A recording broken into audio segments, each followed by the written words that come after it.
ഞാൻ മറുപക്ഷത്തോട് ചോദ്യം ചോദിച്ചു വന്നു. അങ്ങനെ ചോദ്യം ചോദിക്കാൻ പാടില്ലായിരുന്നു.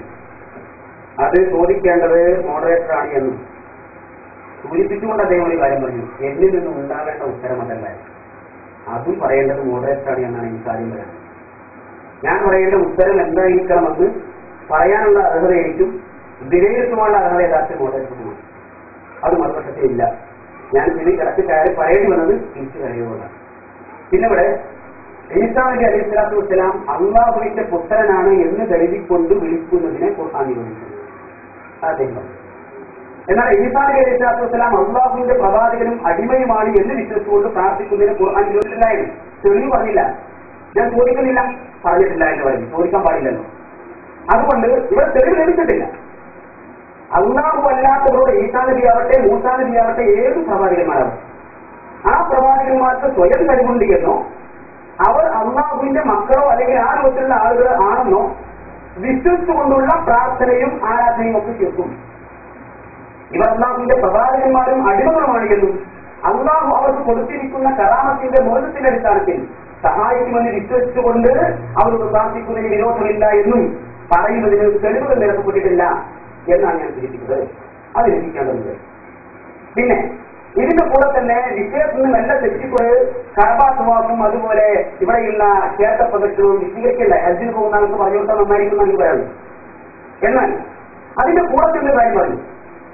പിന്നെ ഗുരുവായൂരപ്പൻ അത് ഒരു ദൈവമാണ് അല്ലെങ്കിൽ ദൈവപുത്രനാണ്, ദൈവത്തിന്റെ അവതാരമാണ് എന്നൊക്കെ വിശ്വസിച്ചുകൊണ്ട് സ്വയം കഴിവുള്ള ആളാണ് എന്ന് വിശ്വസിച്ചുകൊണ്ട് ആ ഗുരുവായൂരപ്പനെ പ്രാർത്ഥിക്കുന്നതും അല്ലെങ്കിൽ അവിടെ മുട്ടുന്നതും അവിടെ സ്വാമി ചെയ്യുന്നതും ഒക്കെയാണ് ശിർക്ക് എന്ന് പറഞ്ഞു. ബാക്കി പറഞ്ഞില്ല.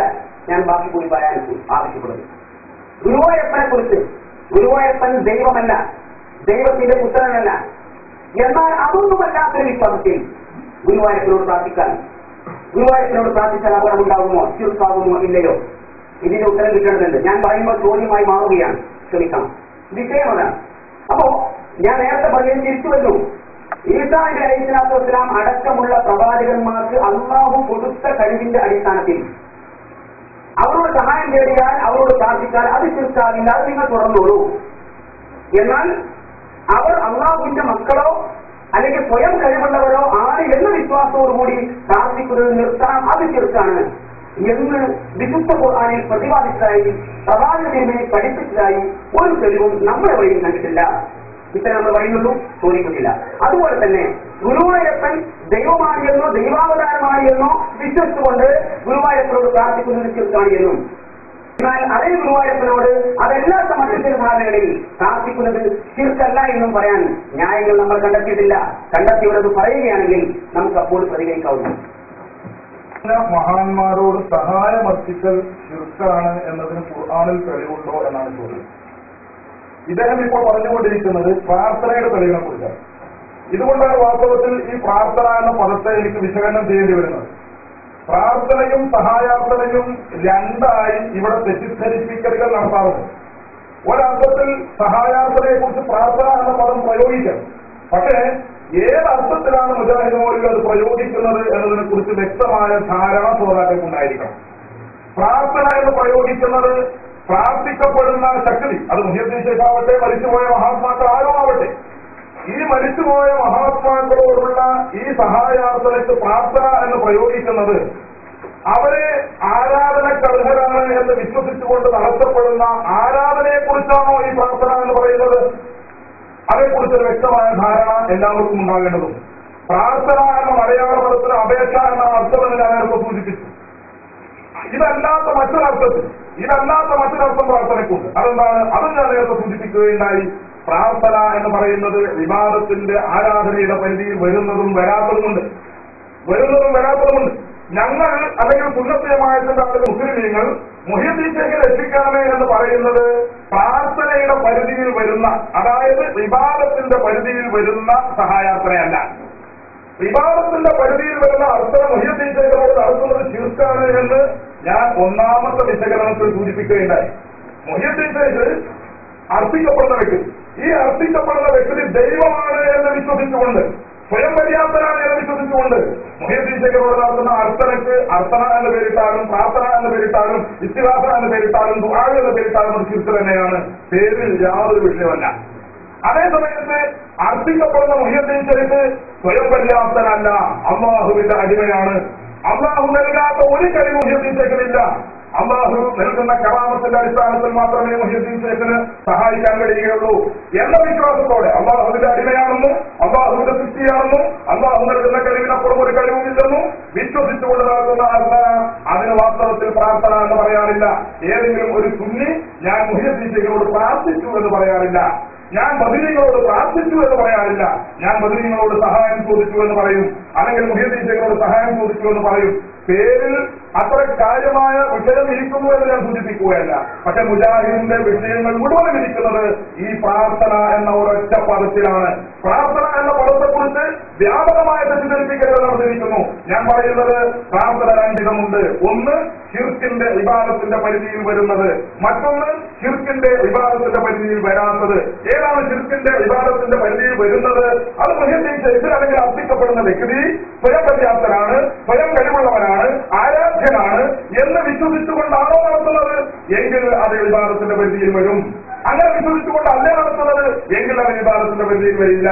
ഞങ്ങൾ അഹ്ലുസുന്നത്തി വൽ ജമാഅ മുഹ്യിദ്ദീൻ ശേഖിനെ വിളിക്കുന്നതും മറ്റ് മഹാത്മാക്കളെ വിളിക്കുന്നതും ഇബാദത്ത് എന്ന അടിസ്ഥാനത്തിലല്ല, ഇബാദത്തിന്റെ പരിധിയിൽ വരുന്നത് എന്ന അടിസ്ഥാനത്തിലല്ല, ദൈവമാണ് എന്ന് വിശ്വസിച്ചുകൊണ്ടല്ല, ഇലാഹാണ് എന്ന് വിശ്വസിച്ചുകൊണ്ടല്ല, മറിച്ച് അള്ളാഹുവിന്റെ അടിമയാണ്, അള്ളാഹുവിന്റെ വലിയാണ്, വലിയന് അള്ളാഹു കറാമത്ത് കൊടുക്കും, ആ കറാമത്തിന്റെ അടിസ്ഥാനത്തിൽ മുഹ്യിദ്ദീനെ സഹായിക്കും എന്ന വിശ്വാസത്തോടെയാണ് ചോദിക്കുന്നത്. അതുകൊണ്ട് വിശുദ്ധ ഖുർആനോ തിരുസുന്നത്തോ പറഞ്ഞിട്ടുള്ള ശിർക്കിന്റെ പരിധിയിൽ മഹാത്മാക്കളോടുള്ള സഹായാർത്ഥന വരികയില്ല.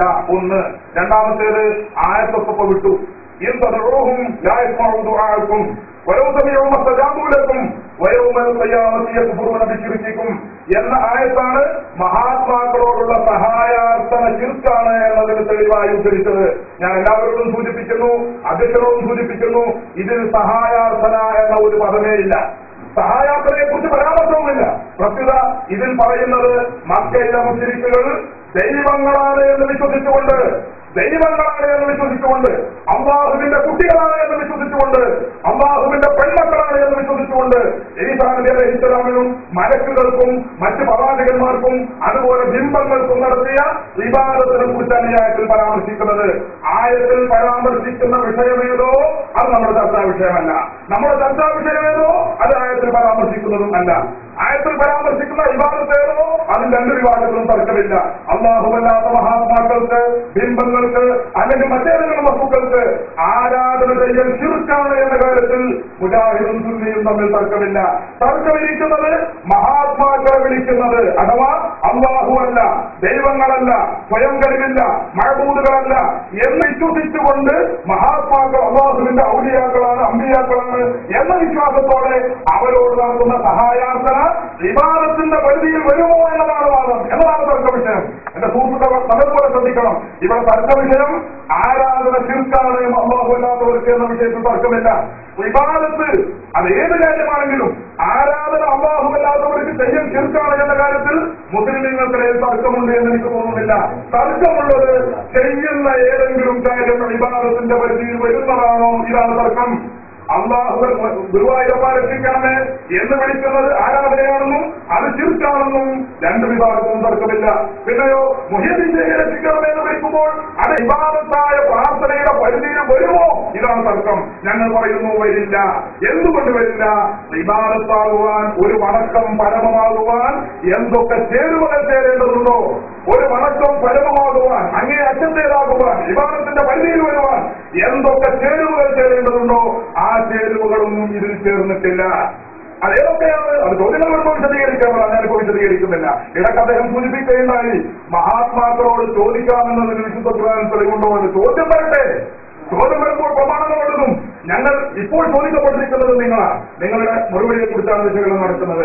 ഞങ്ങളോട് പ്രമാണത്തിൽ തെളിവുണ്ടോ എന്ന് ചോദിച്ചിട്ടില്ല. അടുത്ത ചോദ്യം ഞങ്ങളോടായിരിക്കുമെന്ന് ഞങ്ങൾ പ്രതീക്ഷിക്കുന്നു. അപ്പോൾ മറുപടി പറയാം.